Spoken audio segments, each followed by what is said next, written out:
So you want to talk about test strips? Let's get it. What's up, y'all? I want to update you on my bandit sign situation. Long story short, they're doing horrible.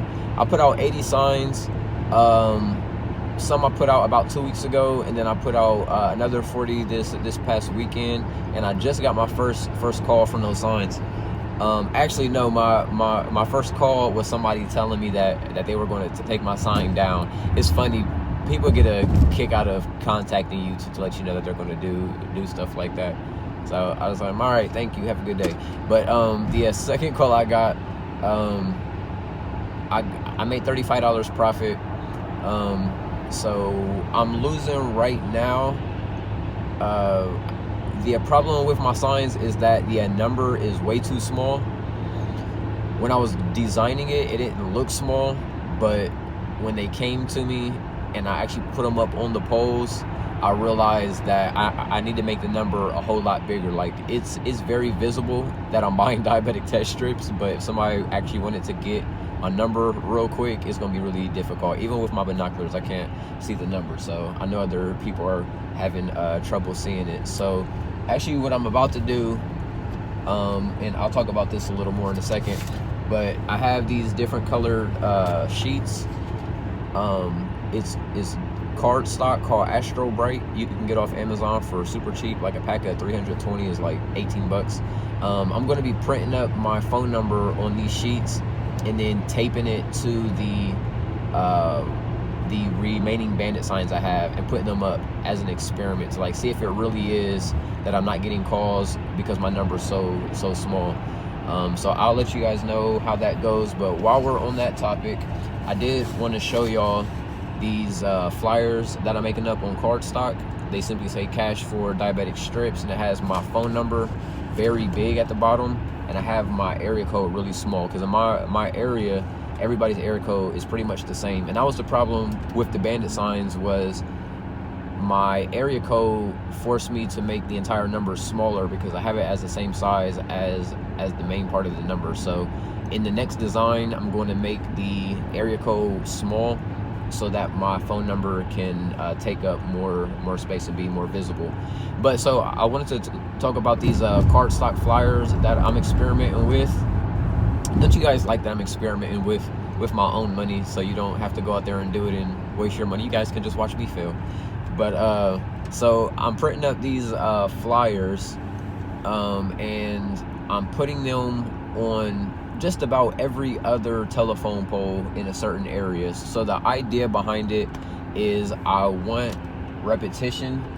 I want people to like see these colored flyers as they're driving down the road, and I know that they're not most likely going to be able to really get a good look at them while they're driving, but when they pull up to a stop sign or a traffic light and they see them on a pole when they stop, I'm hoping that they're curious enough after seeing all of my flyers for the last 1 or 2 miles that they'll actually read it.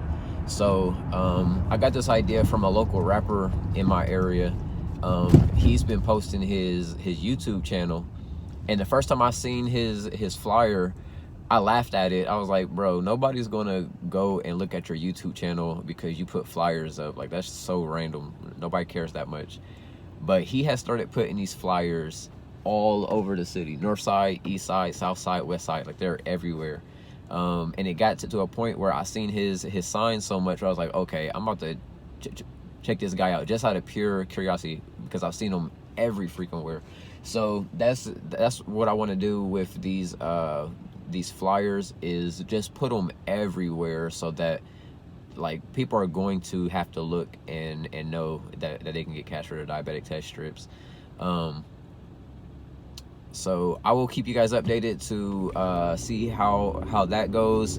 I'm also liking this method, or in theory I'm liking it because it's so cost effective. These card stocks only cost $5 per sheet, and on my printer, I have a laser printer. It's called like a Brother 2300D laser printer. I also order the ink for that, or the toner as it's called, off of Amazon. I get a 4-pack for $35, so they're about $7 a piece. Off of each of those toners, I can print about 50 to 100 of these flyers. So in total for 300, worst case scenario, 300 flyers, I'm paying, my math is slow, yo, I'm sorry, 642, $60 for 300 flyers, if my math is not entirely jacked up. Last time I did the math, I believe it comes to about, here, let me do the math real quick. Peel over real quick at this nasty Bob Evans. If you eat Bob Evans, I don't respect you. All right, so for 300 sheets, my math is probably trash. So about 20 cents per flyer that I'm putting up. So each telephone pole is cost me about 20 cents if I put one flyer.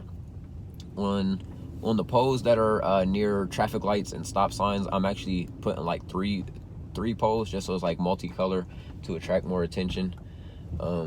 So I'll let y'all know how that goes. It's definitely a lot more cost effective than paying $2 a pole, and I'll actually be able to just tag a whole area to death. So stay tuned. I appreciate y'all watching. Please leave a like if you enjoyed the video, and I'll see you on the next one. Peace.